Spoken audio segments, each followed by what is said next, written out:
¿Cómo están? Buenas noches, bienvenidos a Día D y vamos rápidamente con un reportaje que no puede dejar de ver. En Día D estamos hartos, dolidos pero hartos de corroborar una y otra vez lo que decimos aquí machaconamente.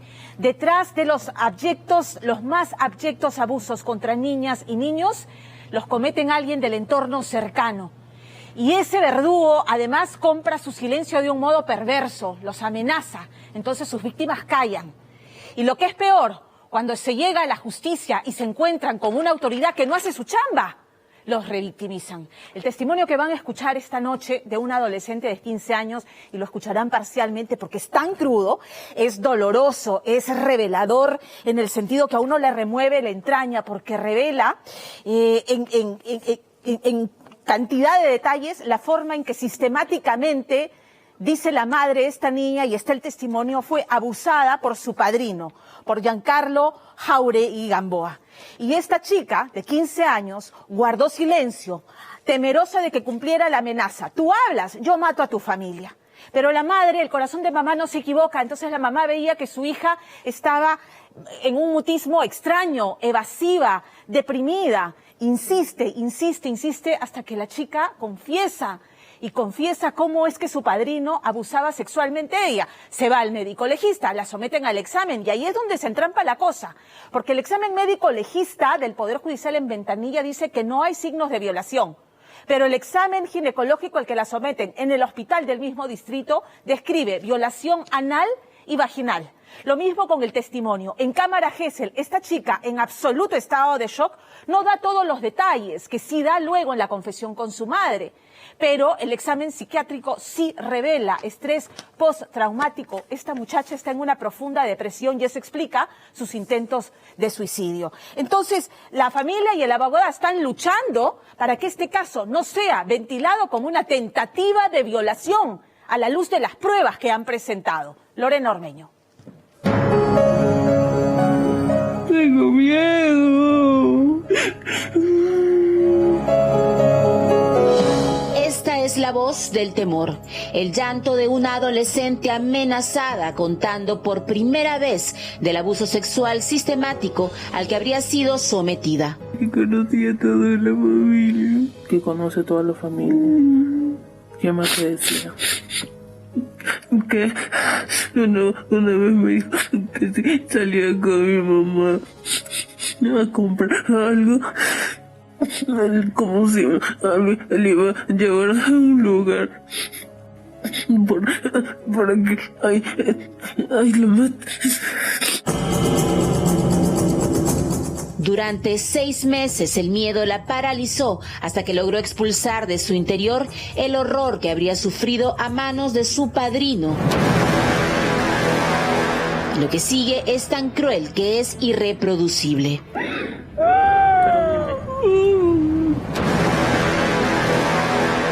Su dramática historia se enfrenta hoy a una justicia absurda. 2 informes médicos diametralmente opuestos, uno descartando la violación y el otro confirmándola. Había salido un papel positivo y el otro negativo y yo digo, ¿qué es lo que está pasando? El año pasado, casi todo el año que he estado sufriendo, yo he tenido varias veces de matarme. ¿Cómo y por qué una sola verdad puede tener 2 versiones contradictorias? Contradicciones que además hoy favorecen al presunto agresor que sigue furioso y libre. Estoy buscándolo porque hay una denuncia en contra de usted por un supuesto abuso sexual a una menor de 15 años en ese momento. ¿Qué tiene que decir al respecto?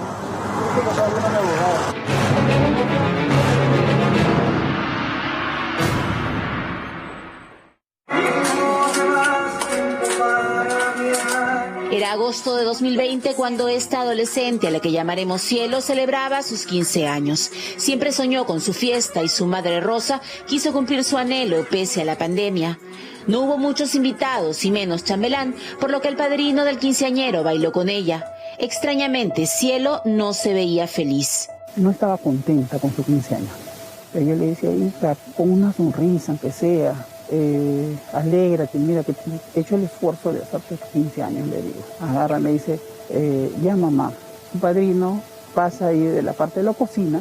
Yo no sabía en ese entonces que mi hija era que le estaba tocando el padrino antes de sus 15 años. La tocaba, la quería besar a la fuerza. En el proyecto 7 pasó eso cuando la quiso besar a la fuerza. De ahí mi hija, como dice, no, se puso nerviosa, incómoda.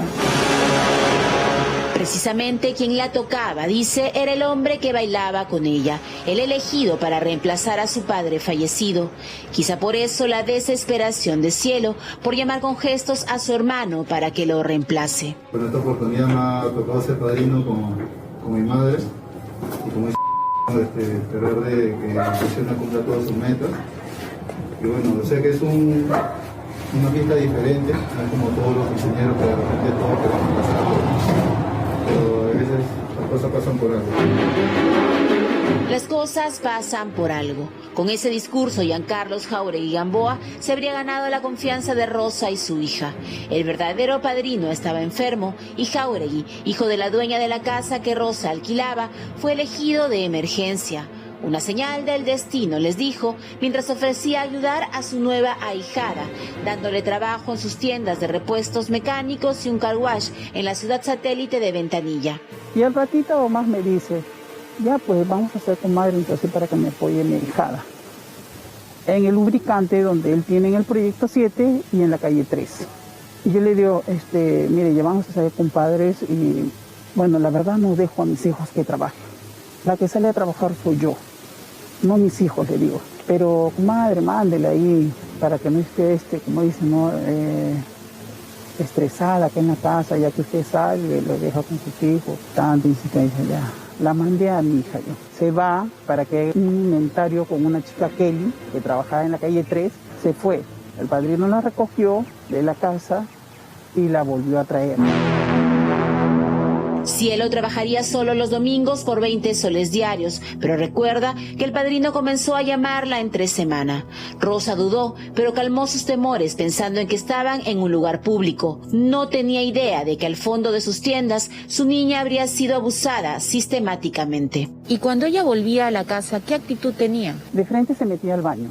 Yo le decía, hija, pero ¿por qué te metes al baño tanto? Le digo. ¿Qué pasa? Le digo, cuéntame. Pero no me decía nada, siempre callada, callada. Hoy veces renegaba con sus hermanos. Y cada vez que comía ella lo vomitaba. Yo le digo, ¿qué te pasa? Le digo, ¿estás mal del estómago? Le digo. No, mamá. ¿Estás segura? Le digo, o saco cita para que te hagan verle. No, mamá, estoy bien, ya se me va a pasar todo eso. Cielo ya no era una niña feliz y se sumió en el silencio hasta el último 28 de febrero, cuando tras llegar tarde de trabajar, Rosa quiso hablar con ella. Su niña se negó, por lo que pidió ayuda a su hermana. Mi hermana se sienta en el mueble conmigo. Ahí es donde ella habla y comienza a decir todo. ¿Qué es lo que le cuenta? Que su padrino estaba abusando de ella. Cómo se la violaba. ¿Cuánto tiempo había pasado desde que eso había iniciado? Había pasado más de 15 veces que él estaba violándole a ella. Sacaba su arma de su bolsa, como un canguro que tiene como una bolsita, y lo ponía en una mesa. Como para intimidarla, ella accedía, que tenía miedo. Y como dice, yo al ver también normal, yo también siento miedo. ¿Cómo la obligaba a ella a mantenerse callada? Le tapaba la boca para que ella no grite a la hora que él estaba abusando de mí. Me dice que había un arma. Siempre había un arma donde él lo ponía y mi hija se intimidaba de eso.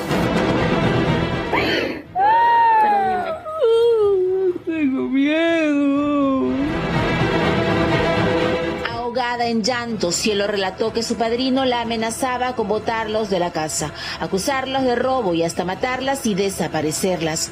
Su tía grabó para mostrarlo a la madre, que desesperada interpuso la denuncia y la niña fue enviada a medicina legal. Pero cuando esperaban que el padrino fuera detenido en flagrancia, el informe del médico legista Gerson Echevarría lo cambió todo. Según sus conclusiones, la niña no había sido violentada ni recientemente ni nunca. Llevan la hoja donde dice que no hay nada. De ahí agarró la misma policía que me atendió, me dice, señora, mire, no podemos proceder, ¿qué hacemos? Yo le digo, señorita, ha habido violación acá. Ha habido esto, le digo. ¿Cómo puede decir que no hay? Agarra y me dice, señor, está bien, me dice, vamos a mandarlo a la fiscalía. De la comisaría de Ventanilla a la espalda, ahí lo mandaron los documentos. El 1 de marzo, la misma fiscal le da un kit a mi hija para que la revise la médico ginecóloga del hospital de Ventanilla. Ahí es donde mi hermana le acompañó a mi hija porque ella estaba mal, estaba con pastillas. A mi hija agarra y le dice, échate acá. Y la médico le dice, su vagina de su sobrino está muy maltratado. Mi hija se voltea, no decía que le había hecho por atrás. También estaba maltratado. Este es el resultado del hospital de Ventanilla, diametralmente opuesto a lo arrojado por el médico legista. Halló defloración antigua y concluyó que hubo agresión sexual. Están trabajando en base al certificado médico legal que dice que no hubo violación ni vaginal ni anal, lo cual se contradice con el examen que al día siguiente del examen médico legal lo realiza una ginecóloga especialista en el hospital de Ventanilla, que sí encuentra defloración antigua en la niña y pérdida de algunos pliegues anales.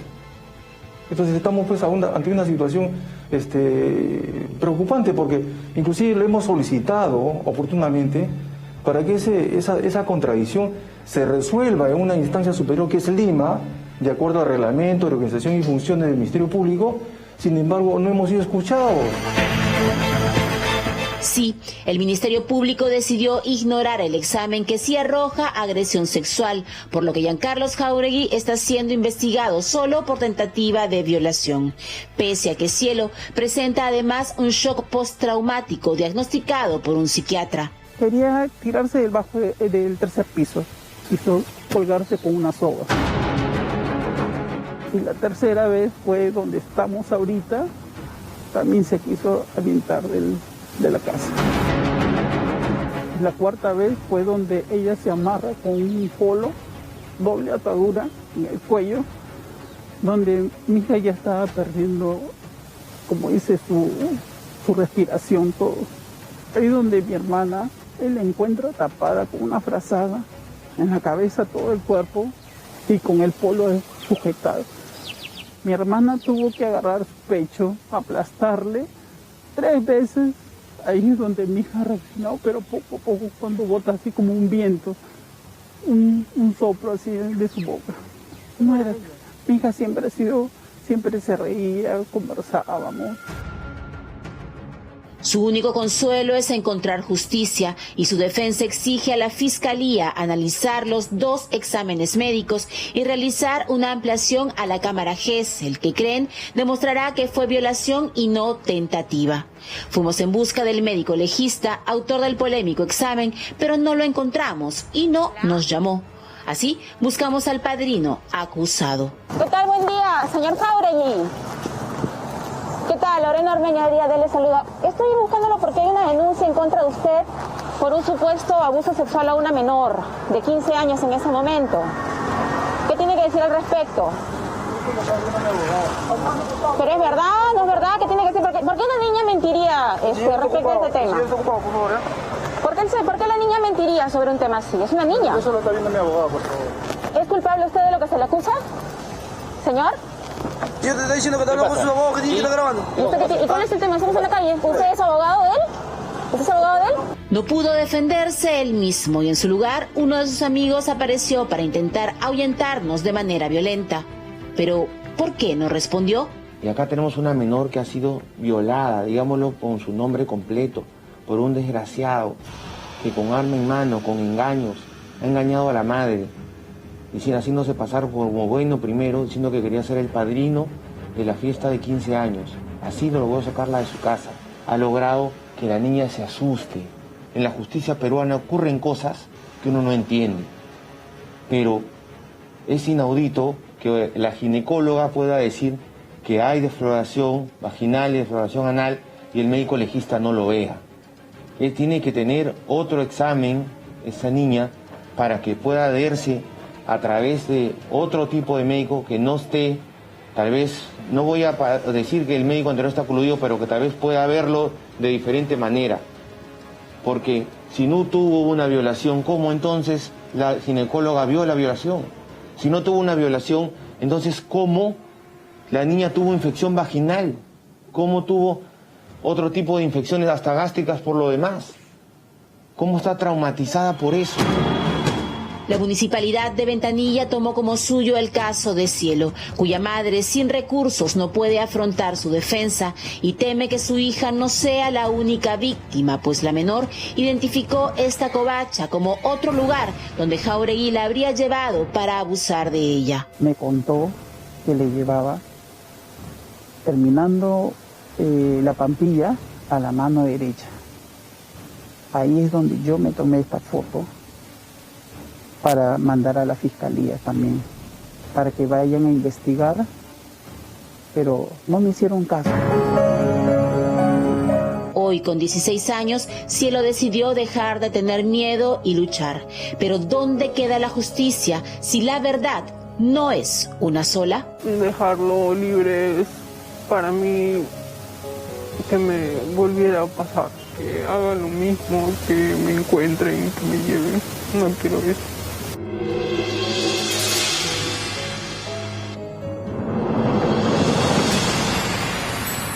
La gente empieza a cansarse de la retórica vacía, ¿no? Somos un gobierno del pueblo y gobernamos para el pueblo, no más pobres en un país rico, ¿no? La constituyente para cambiar todo y favorecer al pueblo, esta entelequia a la que permanentemente apela el presidente Pedro Castillo. Y los problemas reales del pueblo son estos: un poder judicial ineficiente que revictimiza a las víctimas. Y estoy absolutamente indignada, no solamente yo en La Voz de Día B, de Angélica Villegas, que insistentemente siguió el caso de Daniel Julio Pérez. A usted no le sonará, pero yo le voy a recordar el caso. Este sujeto supuestamente se había fugado con una adolescente de 15 años, sus padres la buscaron insistentemente. La amiga había dicho que se había fugado, la verdad es que aparentemente la tuvo secuestrada. Este sujeto y estos padres buscaron con desesperación a su hija. Este sujeto, y en esa investigación descubrieron que este sujeto tenía denuncia por violar y embarazar a una menor de edad y otra denuncia por secuestrar, dopar y abusar de otra menor de edad. Finalmente, gracias a la insistencia, al seguimiento que hace Angélica, nos alegramos cuando supimos que la niña había sido encontrada y este sujeto fue detenido.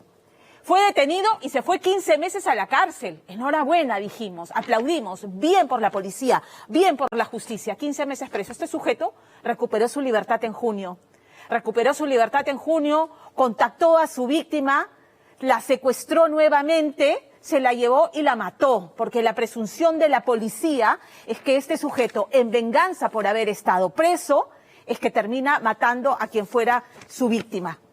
Y de una manera atroz, porque la versión que este sujeto, Julio Daniel Pérez, le da a la policía es que ella se envenenó, pero le dijo, ¿sabes qué? Si el veneno no surte efecto, tú me matas.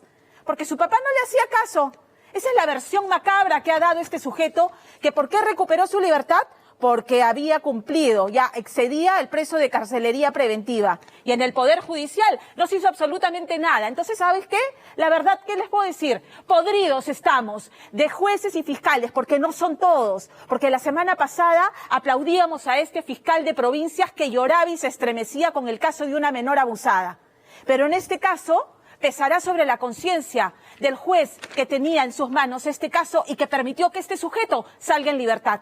Entonces la urgencia, la agenda urgente del pueblo peruano es esa, un sistema de justicia eficiente, es generación de empleo, es generar las condiciones para que haya inversión y se genere empleo formal, porque tenemos una informalidad que alcanza el 90%. Entonces, ¿sabe qué? Basta del tema que la Asamblea Constituyente, basta de ministros impresentables, que no cumplen con el perfil profesional y moral para ocupar el cargo que ocupan. Basta, esos son los mejores cuadros que nos puede presentar Perú Libre y el presidente Castillo para dirigir un país que parece que se va al abismo. En serio, estamos con la entraña retorcida, porque esta chica no debió morir, porque este sujeto debió quedarse preso, porque era un peligro, pero salió y la mató. La mató, porque esta versión de que se envenenó y yo la ayudé a morir es absurda, es perversa, nadie se la compra. Nosotros no nos las compramos, sí nos compramos los casos que hacemos. Angélica hizo 3 reportajes consecutivos de este caso, porque le preocupaba a esta niña. Este sujeto ya tenía 2 víctimas en su haber. ¿Ese juez podrá dormir esta noche tranquilo? A la ministra Nay Durán, una de 2 mujeres en el gabinete, la paridad al tacho.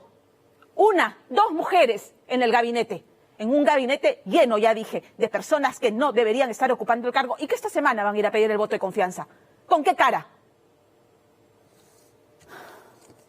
Vamos a cambiar de tema, aunque seguimos en el ámbito policial, porque ha sido, la verdad es que sangriento la forma en que estos sicarios interceptan el auto del rey de los privaditos, lo dejan como coladera y lo matan a él, a un amigo, y hay uno que sobrevive de milagro. Pero hablemos del rey de los privaditos, o Carlos Garay, que en realidad él ya se había hecho de un hombre antes de ocupar los titulares de la farándula. Porque el rey de los privaditos, que se le bautiza así, porque organizaba fiestas clandestinas, desafiando todas las restricciones sanitarias, había ocupado titulares policiales porque se le estuvo involucrado en un caso de estafa y de clonación de tarjetas.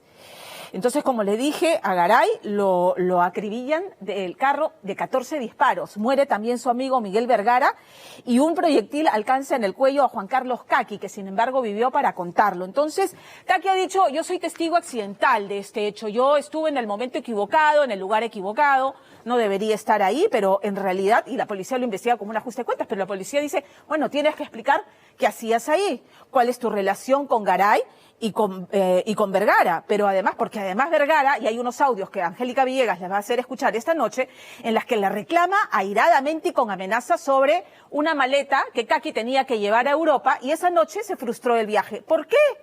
¿Qué pasó? ¿Qué vinculación tiene con estos personajes? Angélica Villegas.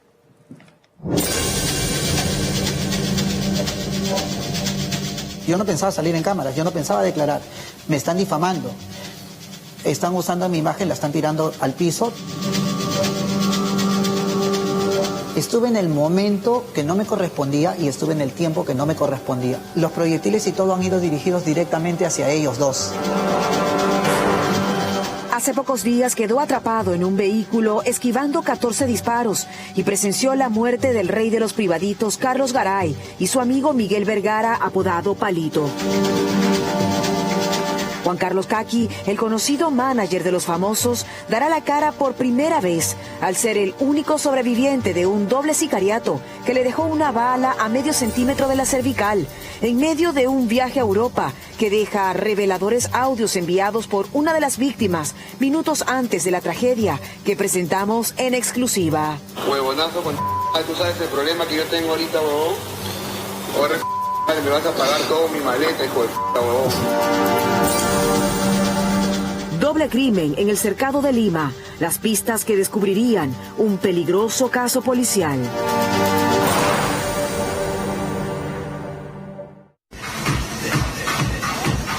La ensordecedora música de una disco en España transmitía en vivo por Facebook una fiesta más en la vida de Juan Carlos Caqui, el amiguero manager de los famosos que regresaba a uno de sus destinos más visitados en medio de la colección de rincones recorridos por el mundo que muestra risueño en su pasaporte y redes después de estar detenido en el 2015 al ser denunciado por presunta estafa en la compra de boletos adquiridos con tarjetas clonadas. Y las tarjetas clonadas que eso no son mías, no son tuyas. Se han encontrado en tu habitación junto a drogas también.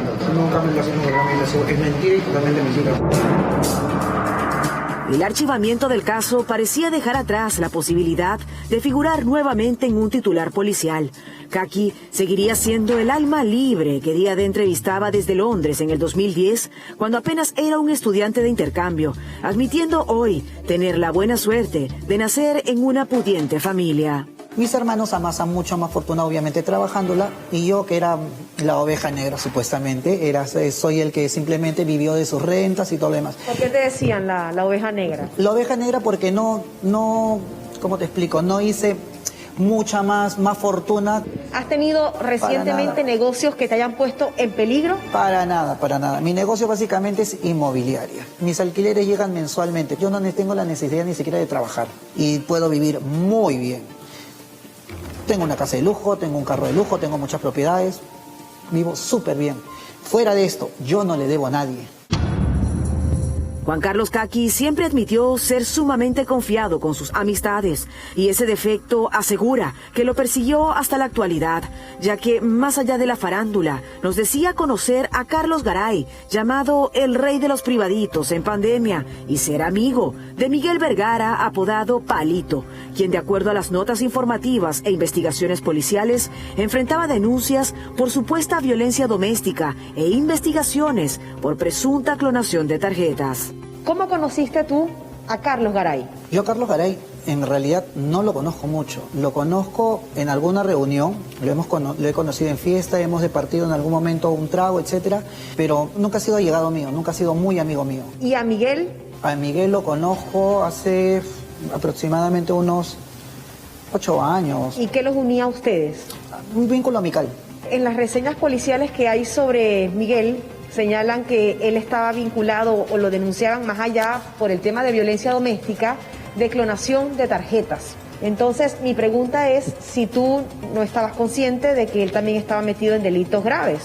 No lo sé porque él era mi amigo, más nada. Yo nunca he tenido un lazo laboral con él, siempre mi relación ha sido amical y de fiesta, de farra, juerga. Claro, pero uno sabe de quién se rodea, Juan Carlos.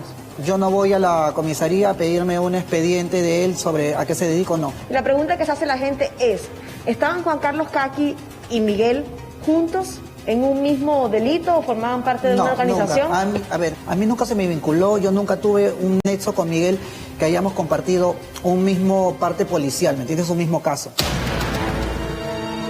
Además, la existencia de una amistad entre Carlos Garay y Miguel Vergara es confirmada por Caqui, quien percibía una especie de jerarquía en cómo se trataban. No sé si tenía más confianza o no, pero ellos paraban más juntos que conmigo. Lo que yo he podido percatarme siempre entre la relación Garay-Palito, Palito era el que lo ordenaba. Por lo que yo sé, normalmente Palito tenía una economía mucho más alta. Agosto del 2021, un concierto en España sería la nueva razón por la que Caqui saldría del país el jueves 12. Al menos eso es lo que nos dice, señalando también que su amigo Miguel le pide que le ceda parte del espacio de su maleta para enviarle unos regalos a sus hijos. Así que Miguel se lleva a su casa la maleta de Caqui, metiendo el encargo, y le lleva el equipaje al aeropuerto el día del viaje. ¿Cómo aceptas llevar en tu maleta material o equipos o cosas que te estaba encomendando una persona que, como tú me dices, tampoco era que manejaban tanta confianza como en el caso de Miguel? No, teníamos confianza amical, ¿me entiendes? Bastante confianza amical. Yo me bromeaba con él, otros me decían, ay, tu novio, que no sé qué, tu marido, qué tal, que nos bromeábamos. Yo lo que me refiero es que no había una confianza comercial. Yo no sabía sus negocios, nunca sabía sus negocios ni nada por el estilo. Para mí, Palito siempre ha alquilado carros, se ha dedicado al comercio, llevaba carros al aeropuerto, regresaba y además tenía sus trabajadores y choferes que él rentaba. En esta parte de la historia, todo se torna confuso bajo la sombra de una mala suerte que impide el viaje de Caqui. Él confiesa que al llegar borracho al aeropuerto, eso generó desconfianza en el personal, quienes le requisaron la maleta pagada por el apodado Palito, donde iba el encargo para sus hijos, desatando la molestia de su amigo en este audio que le envía. Has perdido tu vuelo por borracho. Huevonazo, tú sabes el problema que yo tengo ahorita, huevón. Me vas a pagar todo mi maleta, hijo de huevón. ¿A qué se refería él cuando te decía, tú sabes el problema que yo tengo ahorita? Para poder sacar la maleta de la comisaría. Después de todo el vuelo, nos demoramos en sacar la maleta, porque la maleta yo agarro, la maleta estaba ¿cómo se llama? En custodia del counter de la Dinandro. ¿Y por qué te retienen el equipaje de él? Para hacer el análisis de droga. Pensaban, como yo estaba mareado, pensaban que yo llevaba drogas o algo. En la conversación por WhatsApp que Miguel Vergara sostiene con Caqui, le informa que finalmente en el aeropuerto le han retornado la maleta tras horas y que se la llevará a su casa, enviándole un video. Juan Carlos compra un nuevo boleto aéreo para el sábado 14 de agosto y Miguel le pregunta si está confirmado el viaje. Kaki le responde que sí y entre bromas le indica que ante tanto problema con la maleta donde va el encargo de Miguel, prefiere no llevarla, generando una molestia mayor en el apodado Palito. No seas idiota, causa. No te vayas a ir sin llevar la maleta de mis hijos, huevón. Mira que yo le he comprado su iPhone, a mi hija le he comprado ayer chocolates. No seas tan idiota de irte sin avisarme, huevón, ¿ah? Ahí sí te pongo la cruz, huevón. No te juegues con mis hijos, huevón. Estaba bien molesto, o sea, como que si no lo hacías, te hacía la cruz, literal. Claro, o sea, me decía nunca más te hablo, pero siempre se resetea, así no jugábamos. O sea, me resiento contigo, te pongo la cruz, ni más te hablo, pero igual siempre nos hemos hablado. No es que habían problemas entre ustedes para nada, antes de los hechos. Para nada. En nuestro tema amical siempre ha sido mi amigo. No pudiéramos pensar, porque ya me estás hablando del tema del equipaje, que ese equipaje era otra cosa y que había un negocio entre ustedes dos, que no llega a buen destino y que él se molesta por eso. Para nada, o sea... Vísperas del sábado 14 de agosto, según Juan Carlos Kaki, su amigo Miguel le envía esta foto con la bolsa del encargo que destinará a España a sus hijos en el equipaje que tiene de él. Le indica que lo pagará y que no hay nada malo, ya que Juan Carlos le advierte que lo han requisado la vez anterior. Incluso, según Kaki, su amigo insiste en llevarlo al aeropuerto, llegando al lugar. Llego al counter, la señorita que me atiende revisa mi vuelo, todo está en orden. Chequea el estado y me dice, ¿usted tiene la vacuna? Le digo, sí, le muestro la vacuna. No, pero necesita un permiso consular de la embajada de Holanda. Le digo, ¿perdona? Entonces entramos en una discusión y me dijo, no, que no puede subir. Entonces estaba molesto, ¿no? Mi Palito me dice, ya cálmate, perra, ya fue.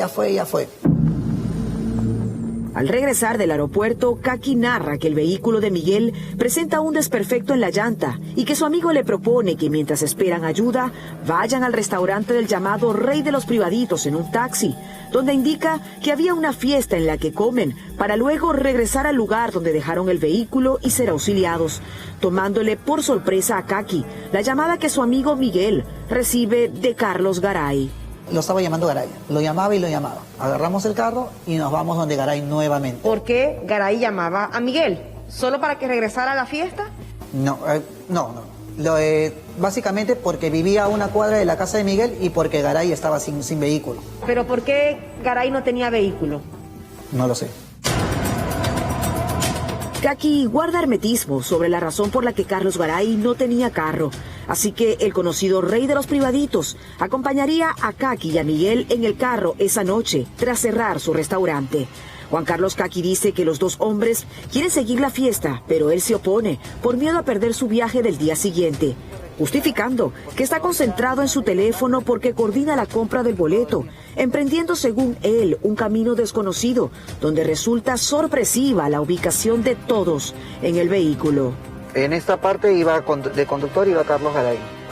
En la parte trasera se encontraba mi amigo Palito.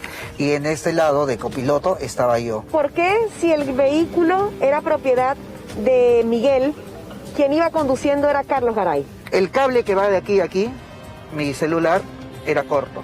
Miguel tenía como uno de estos aparatos que llegaba de aquí, que era un cable negro y tenía una extensión. Yo no la tenía. Por ende, su carro ya, él tenía un cable mucho más largo para sentarse atrás y el mío llegaba acá. ¿En el copiloto no debió ir Miguel, ya que era su carro? Me imagino que por capacidad o algo, y en realidad siempre me ha considerado, yo estaba de copiloto todo el día.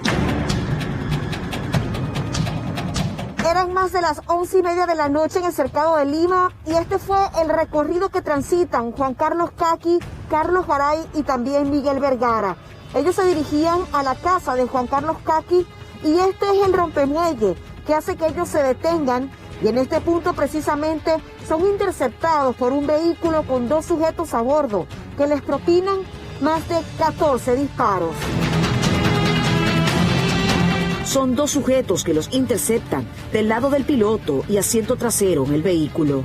Sobreparé el carro y pensé que eran juegos, veo que baja, pero yo sigo concentrado en la llamada. Si tú sentías que había habido como una frenada y que Carlos Garay desciende del vehículo, en ese momento ¿no se activaron tus alarmas de que algo podía estar ocurriendo? No, porque lo tomé como juego. Cuando él baja y escucho el primer disparo, es cuando yo opto por bajar la cabeza y en ese mismo instante es cuando Un segundo proyectil, no sé si sería el segundo o el tercero, es la bala cruza, me roza el hombro y se aloja acá en el cuello, en esta posición. Entonces, si te das cuenta, la bala que se aloja en mi cuerpo no es proveniente a mí, es de las balas que venían de este lado. Kaki es tajante en decir que el objetivo era el llamado rey de los privaditos, descartando que alguien quiera asesinarlo. Se ha dicho que incluso Carlos Garay, quien estaba del lado del conductor, lo que intenta es como que protegerte. Nunca intentó protegerme, lo que pasa es que él bajó y el objetivo era él. Yo estaba de este lado y una de las balas que iban para él es la que se escapa y me da el proyectil me da aquí. Porque si hubiera sido para mí, lo más lógico es que esta ventana que da conmigo estuviera llena de balas. ¿Logras identificar a las personas que disparan ese día? No, para nada, porque si te das cuenta, yo estoy con el celular y lo que yo hago inmediatamente es agacharme en cúbito fetal. ¿Era o no era Juan Carlos Kaki el objetivo ese día?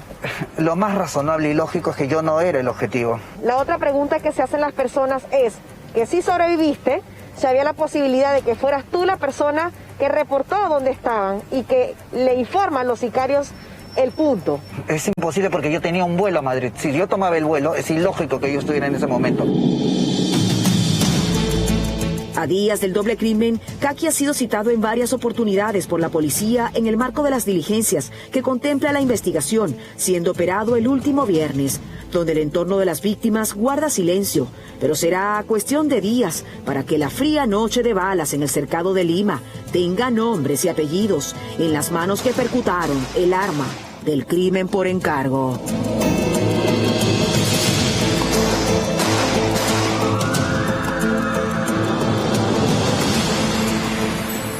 Cambiamos rápidamente de tema. Vamos a hablar de Laura Bozzo, porque a Laura Bozzo la esperaban hasta el viernes 4 de la tarde para que voluntariamente se entregara en el reclusorio de Santiaguito, en Ciudad de México, por el delito de evasión de impuestos. Ya en los programas de chismorreo los conductores decían ¡que pase Laura Bozzo! Y por supuesto que la señorita Laura ni apareció ni aparecerá. Antes muerta que vuelta a encerrar, le ha dicho Cristian Suárez a Fernando Díaz.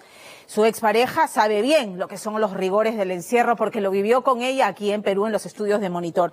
El asunto es que Laura Bozzo está nuevamente en el candelero judicial por una deuda con el fisco mexicano de más de $600,000 en impuestos no declarados. Cristian, que habló largo y tendido con Fernando Díaz, le dice que Laura no lo ha hecho de mala fe, sino porque es botarata, porque es desordenada, porque ella y los números no se llevan bien, con las matemáticas está peleada y que confió en su contador y que no le advirtió. El asunto es que este proceso que empezó en el 2011, ¿no es cierto?, la persigue hasta el día de hoy. ¿Por qué? Porque ella en ese momento puso en garantía una propiedad valorizada en $700,000. Y ocurre, como en todo culebrón mexicano, hay un acusón, como dicen en México. Y ocurre, pues, que a Alfredo Adame, actor mexicano, le pasaron el dato de que la casa de Laura Bozzo, que en teoría estaba embargada, había sido vendida y le dijo a las autoridades, aquí aguas, que aquí pasa algo. Bueno, el asunto es que la peruana más internacional, después de Maro Vargas Llosa, mal que nos pese, Laura, deslenguada, ¿no es cierto?, procaz, pero siempre vestida de Gucci, de Chanel, ¿no es cierto?, ahora es la peruana más buscada del mundo, porque la justicia mexicana, al no haberse presentado en el penal de Santiaguito, ha pedido a Interpol que lance la alerta roja internacional para que sea detenida, capturada y detenida, con fines de extradición en más de 190 países. Así están las cosas con la señorita Laura. Fernando Díaz. ¿Qué pasa, el desgraciado? Puta, como no haya ganado, te corto un huevo. Laura Bozzo es la embajadora de todas nuestras miserias, la canciller de la hediondez, la que nos puso en el mapa mundi de la manera más horrenda. Laura de una u otra forma se convirtió en esa embajadora del mal que nosotros no queríamos, ¿no? Porque ibas a un lugar, a cualquier país y como el programa se veía en toda América Latina, te relacionaban con la pobreza, con la miseria. ¡Horror, el monstruo! Gracias a ella nos hicimos conocidos como los habitantes de un país de desdentados, del reino de las polladas y los carritos sangucheros, capaces de hacer todo por dinero, incluso lamer axilas y pies. Y yo diría casi después de Vargas Llosa, nuestro peruana más internacional, ¿no? No hay país de Latinoamérica e incluso de España y otros lugares que tú pises y menciones a Laura Bozzo y no la conozcan, y no solo no la conozcan, sino que no la conozcan como un referente del Perú, para bien o para mal. ¡Me importa un carajo! La reina del talk show, la señorita Laura, la abogada de los pobres. Esos y muchos más son los títulos nobiliarios de esta mujer que acaba de recibir como regalo por sus 70 años una orden de captura internacional. No sé de dónde salen todas estas cosas. Yo de ese tema ya no hablo. Están mis abogados, los que hablan son ellos. Punto. Yo no tengo nada que hablar.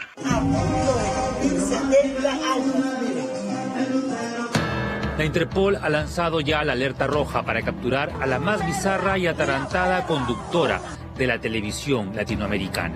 La Fiscalía General de la República, como decía, Surgito ha solicitado esta ficha roja a la Interpol, a la Policía Internacional, para que sea localizada, que la pueden ubicar hasta en 190 países. Laura no es una persona de huir, lo ha demostrado en el arresto domiciliario que estuvo ahí en Perú, y justamente esa vez por hacer las cosas a lo valiente, yo me quedo porque no tengo nada que temer, carajo.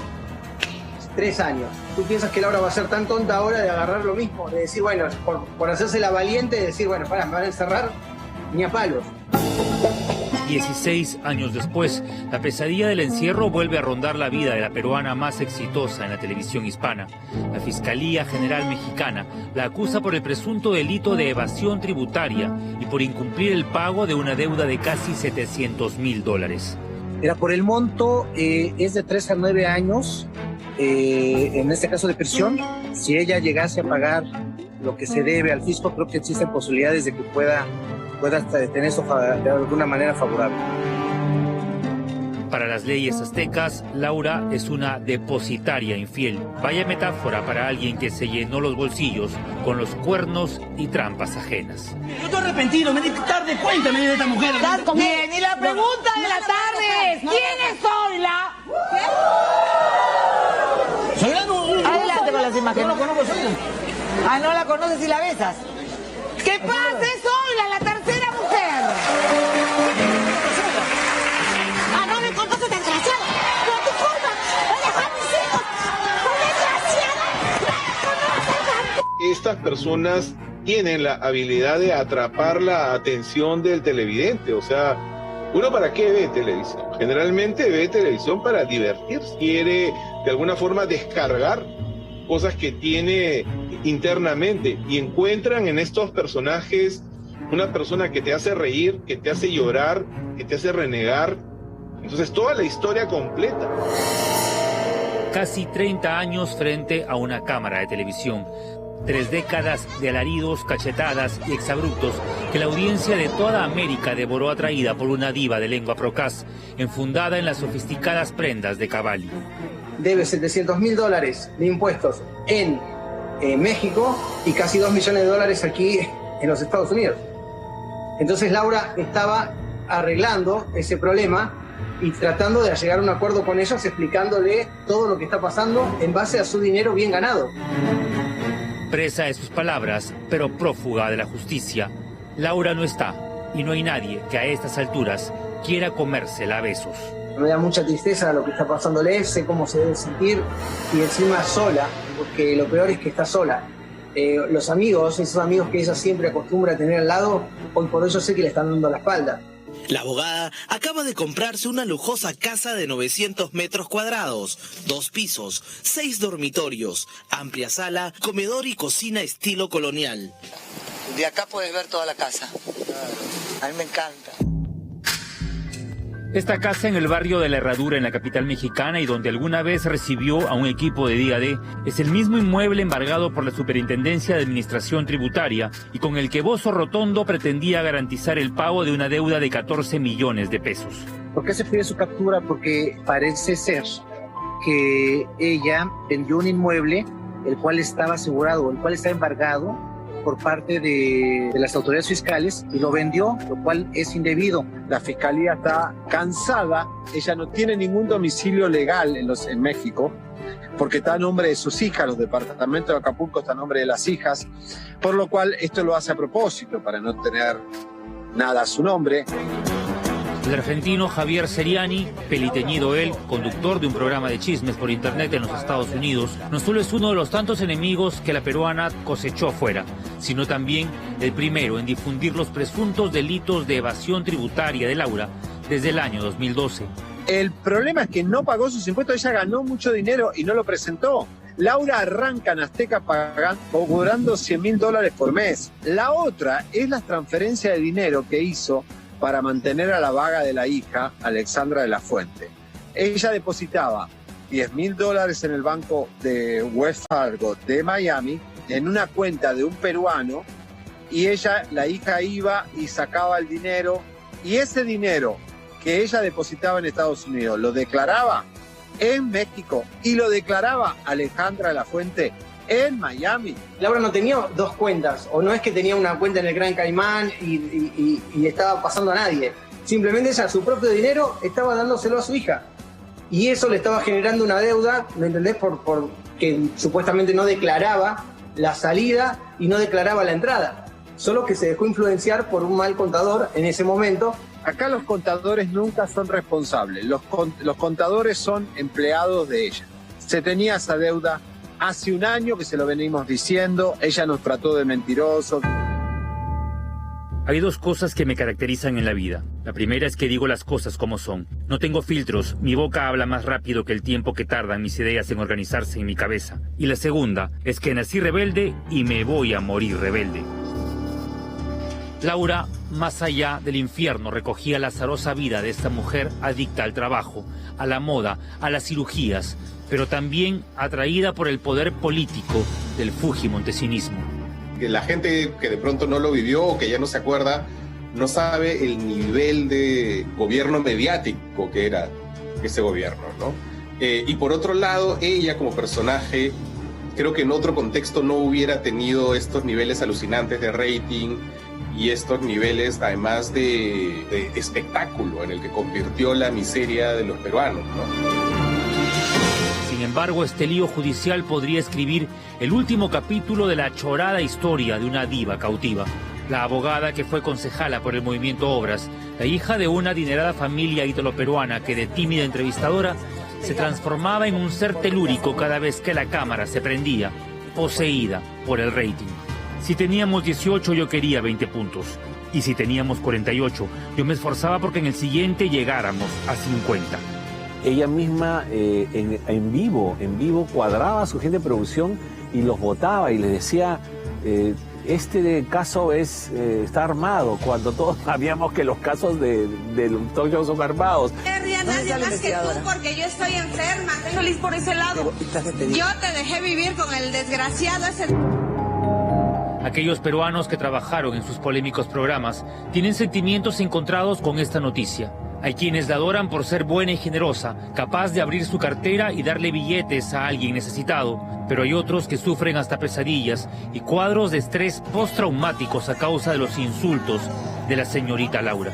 Laura, o la quieres o la odias. No hay dos. También, como dice el dicho y la canción, ¿no? Solo se odia lo querido. Yo lo tomaba por ahí también, lógico. O sea, si se siente dañada, me va a hacer mierda. O sea, me va a pisar la cabeza. Es así. Estaba idiotizada por un hombre más joven y guapo. Esa es la realidad.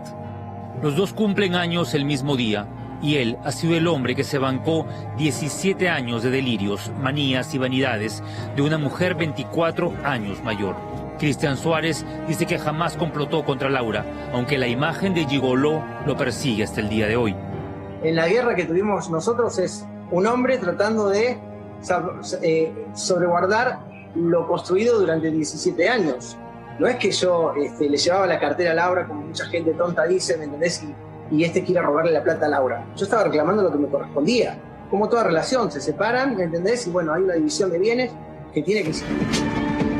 En 1997 debuta en Intimidades en Panamericana.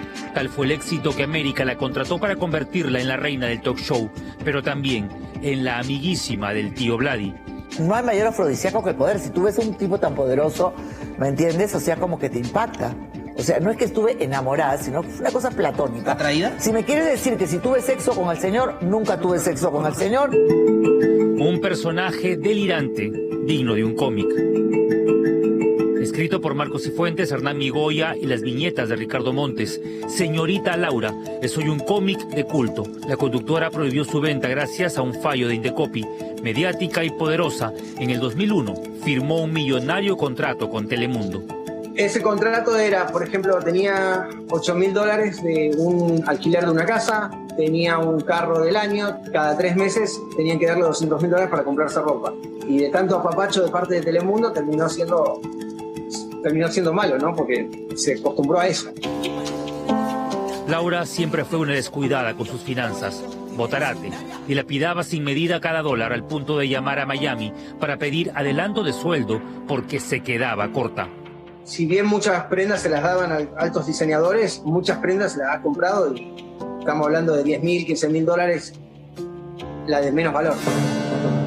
¿En qué se gastó la plata Laura Bozzo?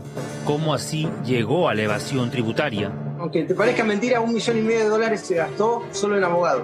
Y yo te puedo dar fe porque yo lo viví, pero venían prestigiosos abogados, venían de gente del APRA, venían políticos, que yo te voy a ayudar, que yo tengo esto, que esto, lo otro, y tomás 300, tomás 200. Muchas veces yo tuve que llevarle el dinero en caja de zapatos a altos gente de política que vos decís, ¿y dónde está? ¿Dónde está la libertad de Laura? Y no había libertad.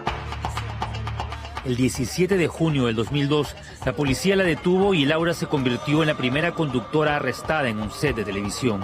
Cuando la tienen que llevar a un lugar, le dice, ¿cuál es su dirección? Y ella dice, no sé cuál es la dirección de monitor, y la llevan ahí y dicen, pero este es un estudio, sí, aquí voy a vivir. Y ahí tenía pues su especie de camerino, ¿no? Y finalmente hace los programas. Siempre dijo que esos 3 años de arresto domiciliario fueron parte de una venganza de Toledo y Popio Olivera por exponer el caso Saraí en un programa que se llamó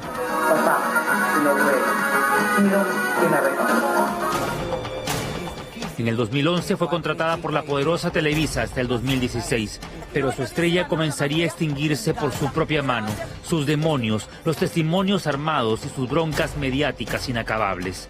Terminó haciendo el ridículo en un reality de baile.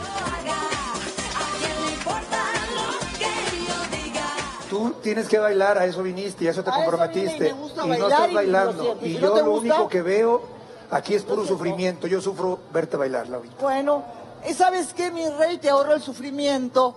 Voltea la cara y se acabó. Y luego, fondeada en un canal de cable, cosechando lo que sembró. Tempestades. Para mí eres una ignorante porque viertes opiniones en las que no tienes la razón. Imagínate lo que estás diciendo. ¿Cuál es el problema? A mí me das asco tú porque tu imagen es de verdad asquerosa. Sí, yo voy a pedir que te corran del país.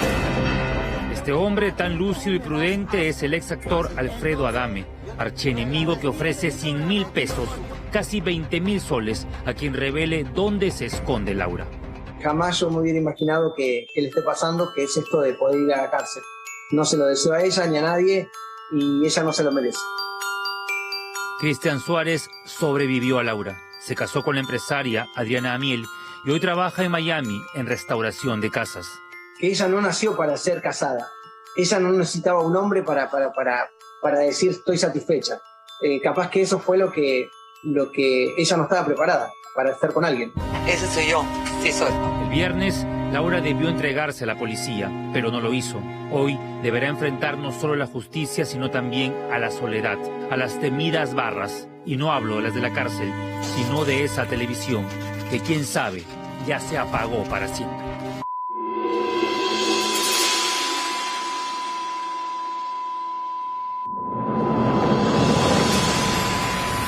Vamos a hacer la primera pausa del programa y va a ser breve, vamos a regresar para... Esto me gusta mucho porque creo que todos, no sé si podemos mostrar, me ayudan con la cámara, si podemos mostrar esta foto. ¿Cuántos de nosotros aprendimos a leer con este libro? Con el libro Coquito. Millones de niños de Latinoamérica aprendieron a leer con el libro Coquito. Entonces, con gusto, con emoción, le rendimos homenaje a la Mauta, autor del libro Coquito. Vamos a regresar con don Everardo, el autor del libro, y vamos a regresar también para hablar de cómo es que llega el Gabinete Bellido esta semana a pedir el voto de confianza. más que magullado, hay que decirlo. Hoy se ha publicado una encuesta en la que 79% de los peruanos le dicen al presidente Castillo que no está conforme con este gabinete. Y nuevas revelaciones que se han conocido esta semana de ministros, ya no solamente el señor Bellido, sino también el ministro de Trabajo, por ejemplo, con sus vinculaciones con organismos filosenderistas, como CONARE, como Movadef. Y es así como llega este gabinete a pedir el voto de confianza al Congreso. Regresamos con esto aquí en Día D, pero antes tengo mensaje de nuestro auspiciador. Este es un anuncio importante. PAPCO, referente en construcción, se une a Wavin, líder mundial en innovaciones para obras. La calidad e ingenio local conecta con tecnología y soluciones internacionales. PAPCO Wavin, conectando lo mejor del mundo con tu vida. Les dije, es pausa breve y volvemos aquí en Día D. Esta noche, en Día D, el voto de confianza en su hora cero, ¿se merece o se gana? Una posibilidad es, te doy la confianza para que te desgastes solo y la calle va a pedir tu salida. Además, el maestro que sí nos enseñó la palabra, los 95 años del creador de Coquito. Cumpleaños feliz, que seamos aquí. Y también la captura de los presuntos autores de la matanza familiar en Ancón.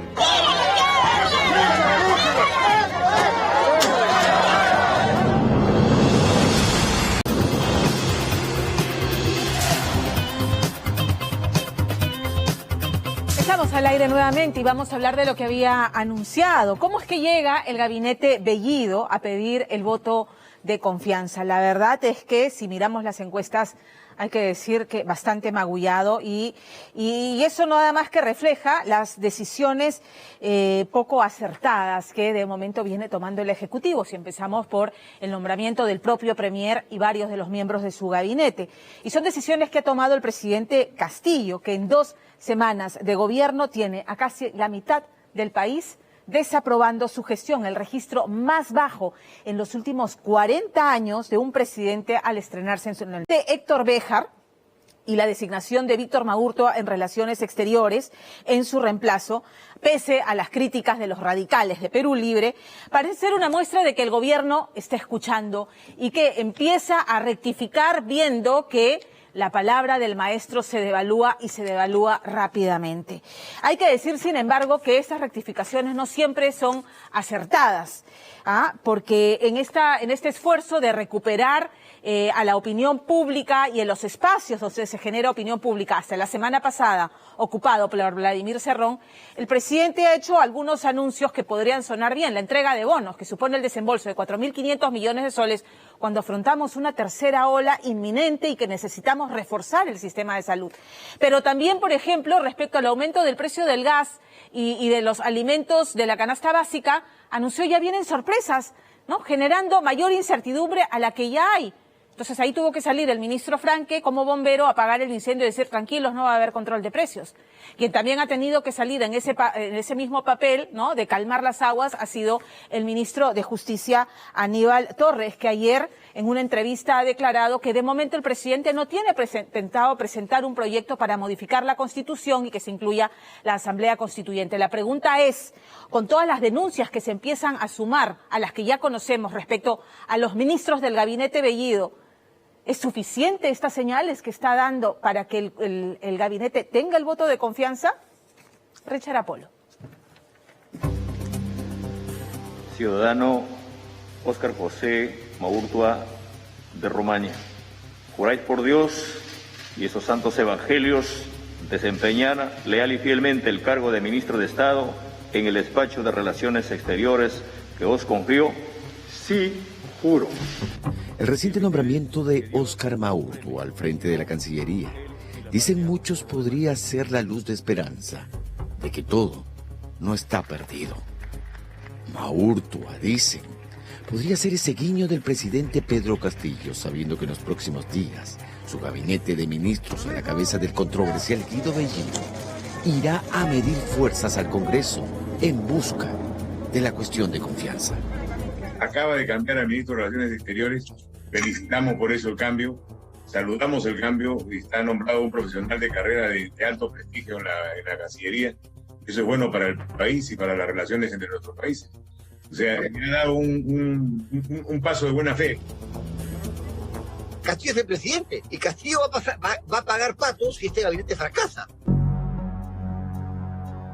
Tanto va el cántaro al agua que termina por romperse, reza un conocido refrán, y aquello aplica a pelo a lo sucedido esta semana con Héctor el Breve Béjar, fugaz canciller, cuyas declaraciones meses antes sobre una alucinada teoría respecto a la génesis de Sendero Luminoso fue la gota que terminaría de derramar la cuestionada designación de Héctor Béjar como canciller.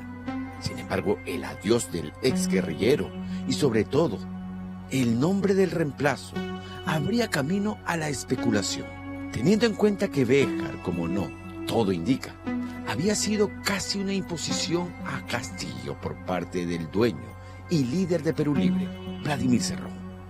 Eran momentos de definiciones, eran momentos de pintar la raya, o de lo contrario, seguir teniendo la sensación que Cerrón le respira en la nuca al mandatario Castillo. Ahora, quien toma las decisiones no es Vladimir Cerrón, quien toma las decisiones es Pedro Castillo, y lo haré siempre. Pero también, no solamente que vengan algunas ideas del señor Vladimir Cerrón, puede venir de usted, de los medios de comunicación, de las mejores personas, de las organizaciones, estamos dispuestos a escucharlas. Al final, bueno, no solamente, no nos encasillemos en cosas que dan o no dan frutos al país. Y Vladimir Cerrón parece haber sentido la pegada. Un canciller de carrera como Óscar Maurtua, con experiencia y al menos en el papel, con poco o nulo ánimo de actuar bajo sus órdenes. Un canciller que no parece interesarle el ideario de Perú Libre en cuanto a la política exterior, terminó por exasperar a varios miembros de Perú Libre, pero sobre todo a Vladimir Cerrón Rojas. El nuevo canciller Óscar Maurtua de Romaña no representa el sentir de Perú Libre. Nuestro partido es un ente integrador y soberano. Apuesta por una Latinoamérica unida, independiente, rechazando cualquier política injerencista o servil. Quien el domingo pasado parecía hablar como si fuese él, y no Pedro Castillo, el presidente de la República. Su tuit, tras la designación de Maurtua, dejaba claro no solo su disconformidad, sino además evidenciaba algo que cae de Maduro: las discrepancias y desencuentros dentro del partido del lápiz. Eso demuestra además que hay una división a la interna, una división entre Castillo y Cerrón, o entre Perú Libre y Castillo, o entre los profesores y Cerrón, pero de todas maneras problemas hay. Y creo que esa debilidad se da por varios factores. En primer lugar, se da por los voceros y los protagonistas en el propio gobierno. Creo que hay figuras que tienen mucho repudio y han tenido muchos reflectores. En segundo lugar, se da porque ha tenido un perfil muy bajo el presidente de la República y precisamente no ha llenado ese vacío que ha sido cubierto por estos actores que no tienen gran respaldo ni legitimidad. Sin embargo, si bien lo de Maurtua es para muchos una buena señal, para algunos voceros parlamentarios, el presidente Castillo tiene unos días más para ajustar las tuercas de un gabinete que lleva una mochila muy pesada con varios de sus miembros cuestionados. Ajustes que implican para Jorge Montoya, vocero de Renovación Popular, que el mandatario haga más cambios ministeriales previo al pedido de cuestión de confianza. Ese es el único pedido que hemos hecho, que es lo único que afecta a la relación. El resto de cosas es tema de gobierno que no nos metemos, son parte del Ejecutivo. Pero esto afecta a una relación de gobernabilidad finalmente. Hay ministros mal nombrados, ministros que tienen vinculaciones o están sometidos a procesos investigatorios por temas relacionados al terrorismo. Entonces eso tiene que cambiarse definitivamente. Este gabinete no es un tema de que sean provincianos o no, de que estén de una condición o no. Aquí es un tema de capacidad de gestión. Aquí es un tema de idoneidad para el cargo. Más aún cuando hace 2 días atrás el ministro de Trabajo, Iber Maraví, enérgicamente negaba pertenecer o tener algún vínculo, tanto con el Movadef con el Comité Nacional de Reorientación y Reconstitución, CONARE, aquella facción que terminó con el tiempo arrinconando al SUTEP. Diferentes bases del país, del CONARE-SUTEP. Pero hoy un video de la juramentación del Comité Nacional de CONARE, que data de años atrás, desmiente lo dicho por el ministro Maraví, a quien se observa en el video con los dos puños en alto cantando el himno de CONARE.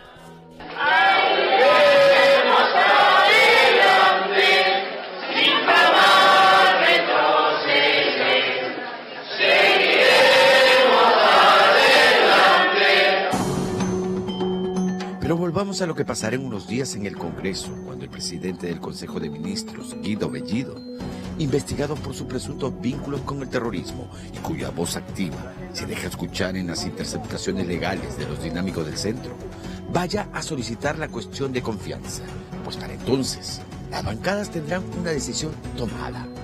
Creo que puede pasar, pues dependerá de las negociaciones en estos días. Mi sensación en principio es que se le podría dar la confianza al gabinete, pero muy pronto harán interpelaciones y eventualmente censuras. Es complicado tener certezas cuando ni siquiera el primer equipo está sentado. Una jugada, políticamente hablando, que pueda capear el temporal, dicen muchos, sin que eso signifique, ojo, carta abierta para Bellido y su gabinete. Ahí está el detalle. Aquí hay dos posibilidades.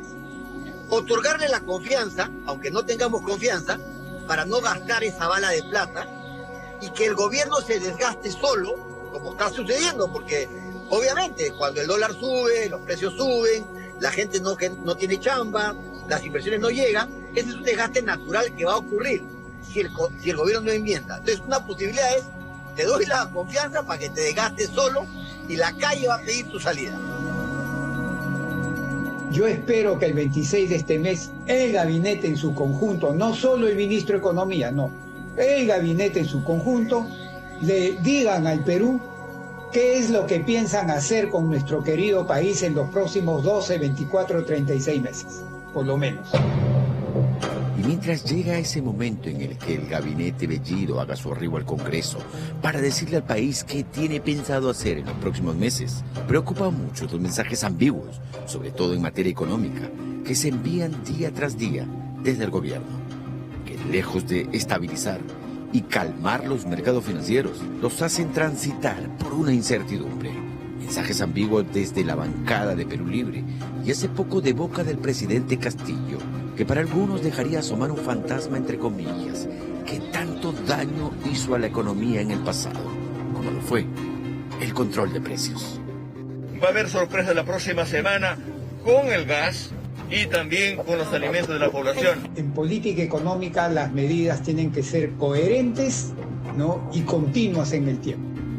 Cuando en política económica se está dando marchas y contramarchas, se crea una inestabilidad e incertidumbre que afecta a las expectativas de las personas, de los agentes económicos, y los resultados que terminan produciéndose no son los esperados.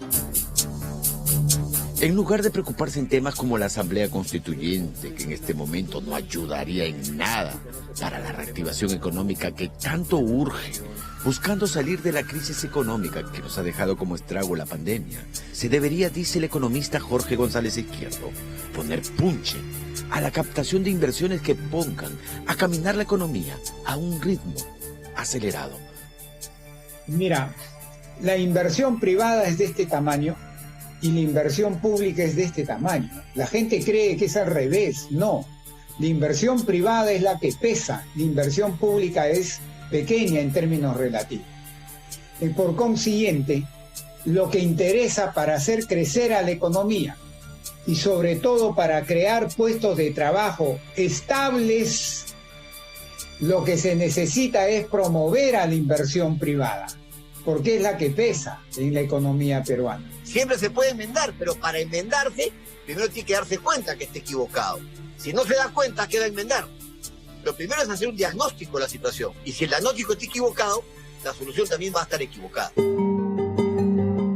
Veremos si Pedro Castillo termina por entender que es el presidente de todos los peruanos. Y es él el único que al final de su mandato cargará con los activos y pasivos de sus decisiones.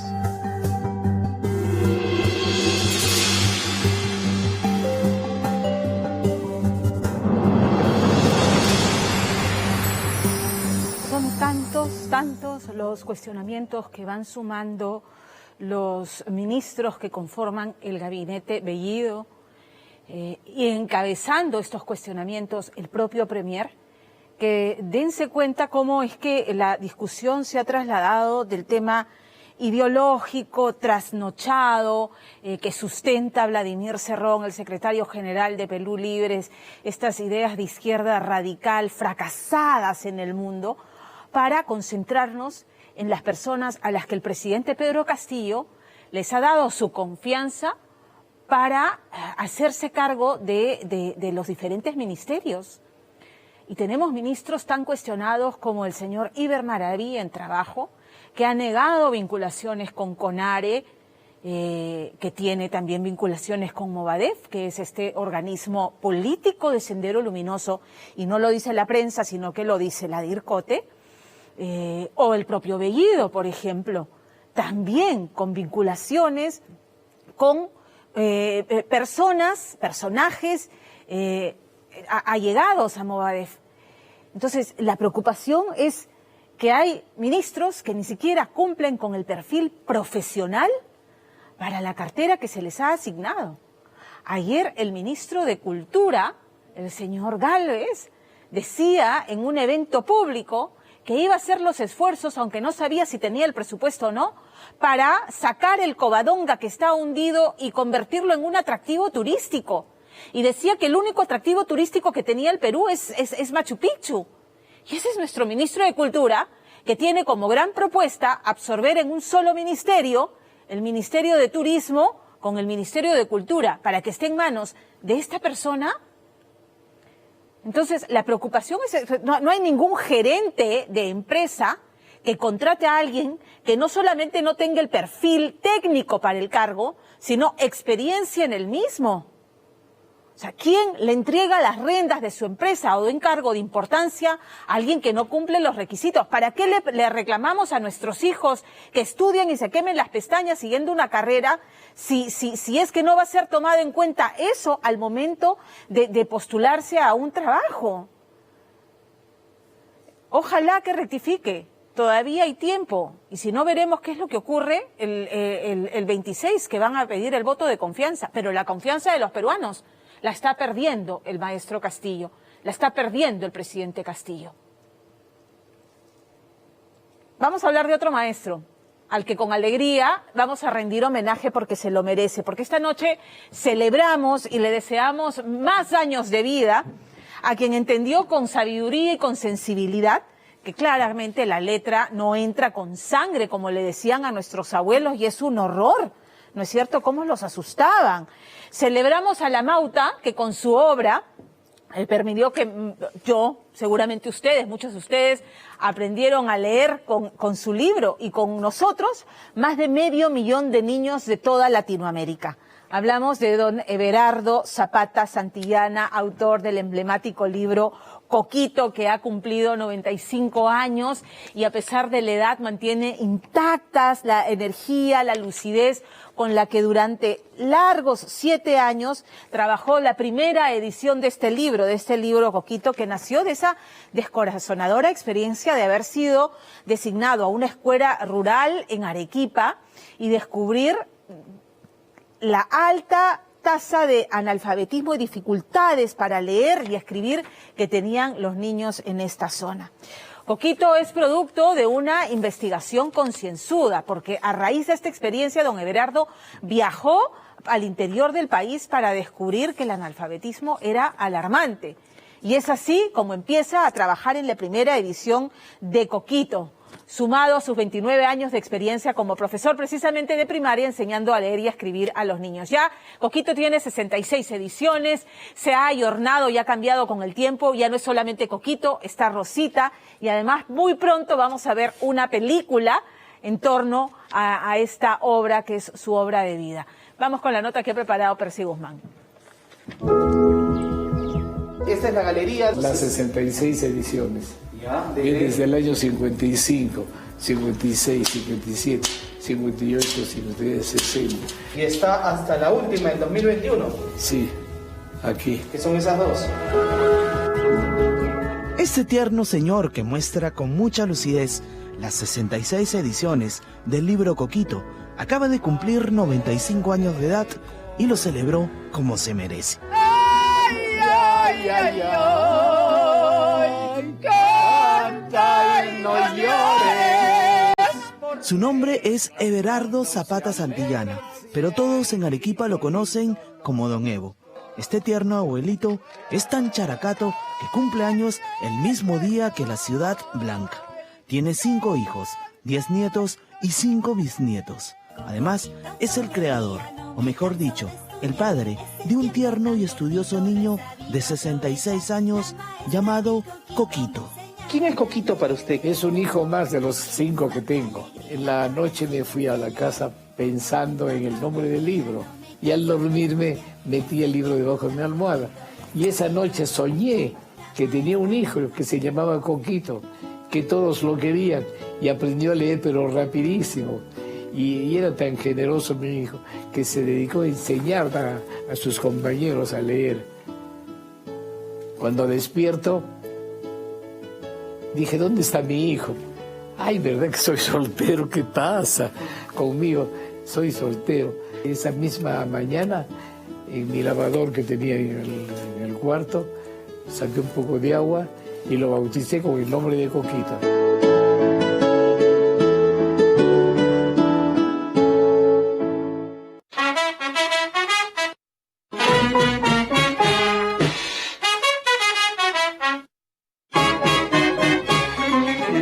Este es el encuentro con el autor del libro de texto escolar para educación primaria más querido del Perú. Con ustedes, el profesor Everardo Zapata Santillana, creador de la tierna historia de Coquito. No, no, no. Ya la letra no entra con sangre, la entra con amor, con alegría y con mucho cariño. Todos pueden aprender a leer. Ya no es difícil leer en castellano con el libro Coquito. Recorriendo la casa editora descubrimos que la principal herramienta que utilizó don Everardo para su obra maestra fue el amor. Aquí también repasamos la historia cuando en el año 1945 el joven docente fue asignado a Punta de Bombón en la provincia de Islay. Es aquí donde descubre el precario nivel de lectoescritura de sus niños. Con los años decide viajar por todo el Perú para visitar las escuelas primarias y poder investigar el nivel de educación especialmente de primer grado, impactándose por el alto nivel de analfabetismo de los alumnos y profesores. Es por eso que se anima a crear un método fácil y amigable para aprender a leer y escribir con el entrañable libro Coquito. El maestro autor tiene que haber enseñado a leer. Si no ha enseñado a leer, es un teórico, nada más. En cambio, yo he tenido la suerte de hacer 30 años de servicios en la docencia, 29 los he dedicado al primer grado, o sea, he enseñado a leer. Así que lo he ido perfeccionando, no solo los 7 primeros años que tardé para terminar el libro, sino también después, continuamente, lo he ido perfeccionando. Es por eso que las ediciones de Coquito han ido aumentando cada año. De inmediato, el éxito del libro cruzó las fronteras. Todo Hispanoamérica aprendía con Coquito, mientras don Everardo realizaba giras por los países de habla hispana. En el año 1995, en pleno conflicto con el Ecuador, don Evo fue invitado a la ciudad de Ambato para brindar una charla a jóvenes egresadas en educación. Al llegar, recuerda que las autoridades ecuatorianas que lo acompañaban le advirtieron que mejor no revele que era peruano, situación que causó una tierna anécdota al finalizar la conferencia. Al final, después de terminar el diálogo con las maestras, la encargada me dijo, tengo una curiosidad, usted tiene un dejo que no es el de acá, ¿de dónde viene usted? Yo quedé unos segundos callado, yo les dije, mire, yo vengo del cielo. las chicas levantan los brazos mirando al corazón de Jesús, un cuadro que había en el salón. Gracias, y se arrodilla. Gracias, Dios mío, que nos has enviado un ángel. Este recuerdo marcó de por vida al escritor de Coquito. Él entiende que el afecto del público era en agradecimiento por haber aprendido a leer con su libro, obra que cumple 66 años enseñando a miles de niños a leer, gracias a ese amigable método que don Everardo repasa en la biblioteca de su casa editora. Todas las lecciones de Coquito tienen su canto y son melodías conocidas, porque enseñarles a estas alturas una melodía nueva, si no la repetimos al día siguiente porque no, ya no regresan, se olvidan. En cambio, si es una música conocida, porque la música de la cucaracha es muy bonita, pero la letra es horrible. Entonces yo le he puesto para la lección de Aro: arito lindo, corre que corre, sobre piedras de arenal, salta a los montes, baja a los valles, tú eres aro sin rival. Arito lindo, corre que corre, sobre piedras de arenal. Después de recordar estas entrañables lecciones, el maestro, que dicho sea de paso, muestra una lucidez envidiable, nos sorprende con una vitalidad de acero para bajar las escaleras y llevarnos al salón de clases del primer piso, donde además está la colección de las 66 ediciones de Coquito, desde el año 1955 hasta la actualidad.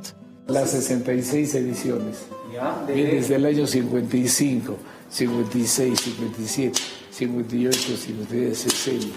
En la época de Velasco Alvarado, bajó la venta, porque el Velasco, como era una dictadura, impuso obligatorio enseñar con el libro del gobierno.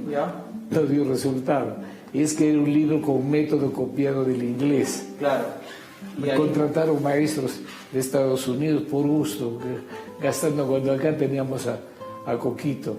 En el 75 cambia la portada, en el año que yo nací. Y ya me hablaban de feminismo, así que puse a la niña, para que no te... Lo quité al perro y puse a la niña, ¿ve? Ya está la niña acá. Después le busqué al dibujar, a uno de los dibujantes de Disney para que me haga una nueva carátula. Y entonces ya hizo esta carátula. Esa carátula. Y le puse al perrito también. Ya le puso al perrito. Sí. Y está hasta la última, en 2021. Sí, aquí. Que son esas dos. Antes de la pandemia, don Everardo acudía de lunes a viernes a doble horario a su oficina de la casa editora de Coquito. Pero la COVID-19 lo alejó de este lugar y de su estilo de vida.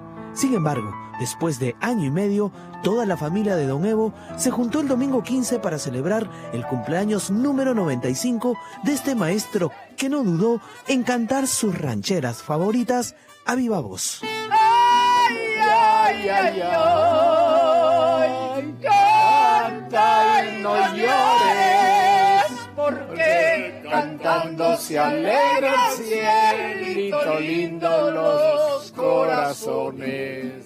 No pensé yo que un libro tan simple, tan sencillo, pudiese tener tanto eco. Ya tiene 66 años el libro. Yo tengo 95, ahorita lo alcanzo. Happy birthday to you. Cumpleaños feliz, te deseamos a ti. Cumpleaños felices, te deseamos a ti. Después del Happy Birthday, tuvimos el honor de conversar con la encantadora familia del hombre que tiene presente hasta en su torta a Coquito. Celebrando el cumpleaños de tu padre en familia. A Dios gracias, sí, 95 años de vida de mi padre, siempre cuidándonos él, y ahora también nos toca cuidarlo a él. Yo he seguido los pasos de mi padre en el sentido que también soy profesora y he tenido el gusto de enseñar durante 10 años a leer y escribir. Gracias a Dios que tenía el método de mi padre, que me pareció una labor muy bonita y muy sencilla. La perseverancia de mi padre, no solamente en el hecho de haber desarrollado y creado un método fantástico, ¿no? Y un dicho muy curioso que él me dice: yo tengo éxito con el libro Coquito porque yo repetí primer grado 30 años. Muy curioso, 30 años él enseñó el primer grado y de ahí se fortaleció y se desarrolló el método lectoescritura Coquito. ¿Y usted qué piensa del legado que ha logrado su esposa? Es magnífico, es lo máximo. Yo me siento muy orgullosa de ser su esposa. Qué bonito. Sí. ¿Me puede dar un besito? Claro que A lo ver. puedo muchos. Ay, qué rico. Qué lindo, qué lindo.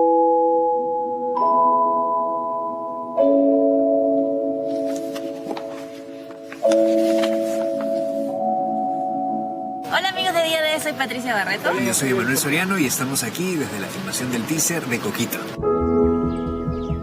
La historia de don Everardo Zapata y su libro muy pronto llegará al cine con la película Coquito, protagonizada por los actores Emanuel Soriano y Patricia Barreto, quienes bajo la atenta mirada de la joven directora Annie Alba Helfer grabaron el teaser promocional de esta nueva cinta nacional. Tenemos un gran amor al libro, ¿no? Nos ha acompañado no solamente a tu generación, a la mía, a más grandes, más chicos. Entonces siento que para mí también es una responsabilidad muy, muy grande y estoy muy, muy contenta de tenerlo a cargo. ¿Ode oso. Muy bien. Esta película ya está avanzado hasta el teaser, ¿no? Pero sin embargo todavía el rodaje no se ha podido iniciar porque ustedes están esperando pues el financiamiento del Ministerio de Cultura a través del área de DAFO, ¿no? Tenemos mucha fe de que tenemos una chance para ganar el premio. Creemos que es una propuesta importante y de esta persona que creó algo increíble que no solamente afectó millones de vidas en el Perú, pero también en el mundo. Sin duda, una aleccionadora historia de perseverancia y bondad de un maestro de escuela con vocación de servicio que, preocupado por la educación de sus alumnos, creó un maravilloso mundo de vocales y letras llamado Coquito. El libro, que no solo nos enseñó a leer, también de la mano de su autor, nos regaló inolvidables frases como "mi mamá me mima", lecciones de amor que perduran para siempre en nuestros corazones. Tú has aprendido a leer en Coquito, supongo. Por supuesto. Porque si no, no sabrías leer. Por supuesto, he tenido que aprender con este libro. Ya. Gracias más bien por haberme enseñado con este libro. Fue parte de mi vida y lo que usted ha entregado con esto es, de verdad, es mucho, porque no solo fue educación, también fue una muestra de amor. Estoy contento de conocerte y de que me vengas a visitar justo el día de mi cumpleaños. Gracias. Estoy cumpliendo 95 años. Ay, qué gusto, qué alegría, ahora sí ya sé leer. Con Coquito todo el día, no me canso de estudiar. Muchas gracias, maestro, por alegrarnos la vida mientras aprendíamos a leer, por regalarnos ese mágico momento de nuestros recuerdos cuando felices abríamos el libro de Coquito para la siguiente lección. Gracias totales, querido profesor Everardo.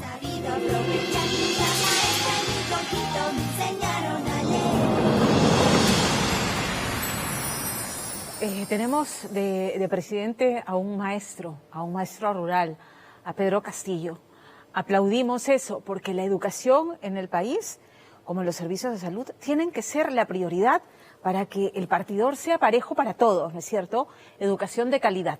¿Cómo empieza eso? Con maestros como don Everardo Zapata. Maestros comprometidos, pero maestros preparados adecuadamente para enseñar. ¿Cómo se mide la preparación de un maestro? A través de las evaluaciones. Por eso el magisterio es sometido a evaluación dentro de la carrera pública magisterial. De los 17 profesores de la bancada de Perú Libre, 4 no dieron los exámenes. El resto jaló. Hay una congresista, Katy Ugarte Mamani, que dio 7 evaluaciones y no superó la prueba y ninguna la superó.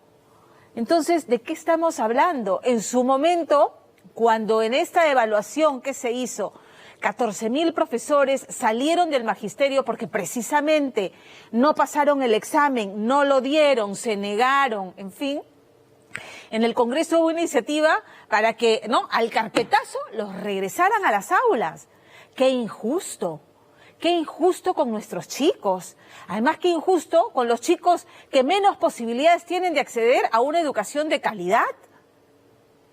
Hay que poner el foco en la educación pública, sí, pero hay que exigir de los maestros que cumplan con los requisitos mínimos para pararse frente a un aula y dictar clases.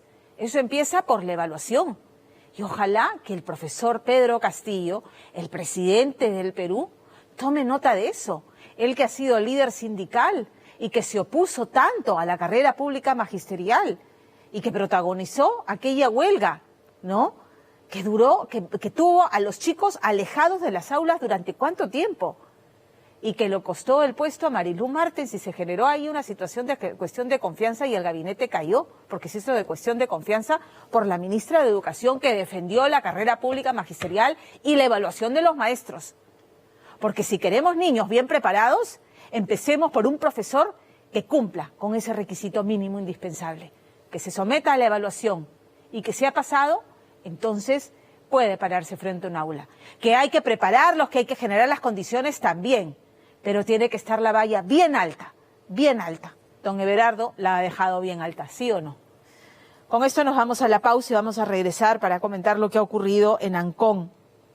Esta matanza espantosa, 5 personas muertas, 4 heridas en una balacera. Volvemos con los detalles. Pero antes, si tienes más de 60 años, prueba Geriaplus, un alimento en polvo diseñado especialmente para ti. Prepáralo con 2 bebidas en un vaso con agua y obtendrás una bebida con un adecuado balance de proteínas, vitaminas y minerales que contribuyen a complementar tu alimentación. Además, es el único con Wellmune, ingrediente que ayuda a fortalecer tu sistema inmune, porque lo mejor comienza a los 60. Toma Geriaplus. Lo encuentras solo en Inca Pharma y recuerda, Geriaplus los invita a no bajar la guardia. Volvemos aquí en Día de No Se Muevan. Esta noche, en Día D, la captura de los presuntos autores de la matanza familiar en Ancón.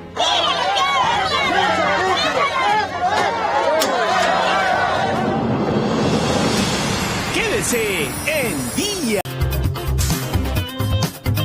Inseguridad ciudadana, hemos hablado de educación, hemos hablado de salud, hemos hablado de la vulnerabilidad de niñas y mujeres. Hablemos de este fenómeno que no lo es en realidad, ¿no? La inseguridad ciudadana. Vean lo que ocurrió esta madrugada en Ancón, una balacera que ha dejado como resultado 5 víctimas mortales y 4 heridas. El hecho ocurrió en la calle Confraternidad, en Villa del Mar, en Ancón. Según la policía, 4 sujetos arremetieron a tiros contra un vehículo en el que se encontraba Pilar Castañeda, su pareja, que aún no ha sido identificada, Natalie Jara, y un menor de 13 años. Posteriormente, a las 8:15 de la mañana, informaron que otra menor de 3 años también fue una de las víctimas mortales. También se reportan como heridas a Daisy Esther Ceballos Luna, a Jack Marlon y Susa Ceballos, una menor de 2 años, un bebé que recibió impacto de bala en la pierna. Una masacre. Todos los heridos fueron trasladados al hospital de Puente Piedra. Ahora, lo que dicen los vecinos de la zona es que no es la primera vez, que siempre ocurre lo mismo, que viven amenazados y que se trataría de un caso de un ajuste de cuentas, porque incluso todo ocurrió frente a una bodega muy concurrida y estamos viendo la intervención policial. Vean a los vecinos, ¿no?, tomando justicia por sus propias manos, desmontando la precaria vivienda de quienes serían los responsables de lo ocurrido. En el lugar se encontraron 15 casquillos de bala. Una menor logró huir del ataque y sería una testigo que podría ayudar a identificar a los responsables. Se presume que en este hecho estaría involucrado algunas mafias de terrenos que habrían amenazado a la familia de Natalie Jara. Mañana ampliamos esta información porque hay sospechosos detenidos, como estamos viendo, así que la ampliación de este caso en ATV Noticias, edición matinal, con Fernando Díaz y Alicia Reto. Y antes de irnos a la pausa, les cuento que Perdóname 2, la novela turca que va por ATV de lunes a viernes a las 2 de la tarde, llega a su capítulo final este martes 24. Vamos a ver. Le dispararé, Cursada. Dime qué le hiciste a mi esposa. Mañana a las 2 de la tarde. Acepto mi destino, pero a mi bebé no le hagan daño. Dije que cierres la boca, no quiero escucharte. ¿En dónde estás, Feride? ¡Feride! Cuneyt es tu hermano, ¿cierto? Siempre fue tu idea utilizarme para vengarte. Fue el error más grande de tu vida, Tung. Aquí termina todo. Perdóname. Últimos capítulos por ATV.